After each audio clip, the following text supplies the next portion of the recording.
നമ്മളിപ്പോൾ layer of എപ്പിഡെർമിസിനെ പറ്റിയാണ് നമ്മൾ സംസാരിക്കാൻ പോകുന്നത്. അതിൽ ഫസ്റ്റ് വണ്ണാണ് സ്റ്റാറ്റം കോർണിയ. സ്റ്റാറ്റം കോർണിയത്തിൽ മെയിനായിട്ട് വരുന്നതെന്ന് വെച്ച് കഴിഞ്ഞാൽ ഔട്ടർ മോസ്റ്റ് ലെയർ ആയിരിക്കും. അതുകൂടാതെ തന്നെ എന്താ വരുന്നത്, ഡെഡ് സ്കിൻ സെൽസ് ആയിരിക്കും അവിടെ വരുന്നത്.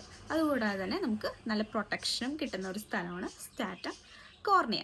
പിന്നെ അതുകൂടാതെ തന്നെ എന്താ, നാച്ചുറൽ ഷെഡിങ് ആണ് അവിടെ വരുന്നത്. നമ്മുടെ സ്കിന്ന് നാച്ചുറലായിട്ട് ഷെഡ് ചെയ്യുന്ന സ്ഥലമാണ് ഈ സ്റ്റാറ്റം കോർണിയത്തിൽ വരുന്നത് കേട്ടോ. നമ്മുടെ രണ്ടാമത്തെ ലെയറാണ് സ്റ്റാറ്റം ലൂസിഡം. അവിടെ തിൻ ട്രാൻസ്പെറൻസി ലെയർ ആയിരിക്കും. അതുപോലെ തന്നെ നമ്മുടെ കൈപ്പത്തികൾ നിങ്ങൾ ശ്രദ്ധിച്ചിട്ടുണ്ടാകും, ട്രാൻസ്പെറൻ്റ് ആയിരിക്കും അല്ലേ. ട്രാൻസ്പെറൻ്റ് ആയിരിക്കും നമ്മുടെ കൈപ്പത്തികൾ. അതുപോലെ തന്നെ കാൽപാദങ്ങൾ, അതും നല്ല കട്ടിയുള്ള സ്കിന്നായിരിക്കും. അവിടെയുള്ള സ്കിന്നുകളാണ് ട്രാൻസം ലൂസിഡത്തിൽ വരുന്നത് കേട്ടോ. നല്ല കട്ടിയുള്ള സ്കിന്നുകളായിരിക്കും മെയിനായിട്ട് വരുന്നത്.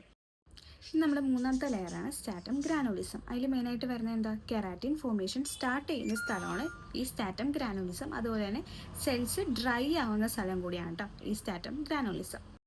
നാലാമത്തെ ലെയറാണ് സ്റ്റാറ്റം സ്പൈനോസം. അവിടെ എന്താ മെയിനായിട്ട് വരുന്നത്, സ്കിന്ന് ഫ്ലെക്സിബിൾ ആക്കാനായിട്ടും അതുപോലെ തന്നെ സ്ട്രെങ്ത് കൂട്ടാനായിട്ടും സഹായിക്കുന്നതാണ് ഈ സ്റ്റാറ്റം സ്പൈനോസം വരുന്നത്.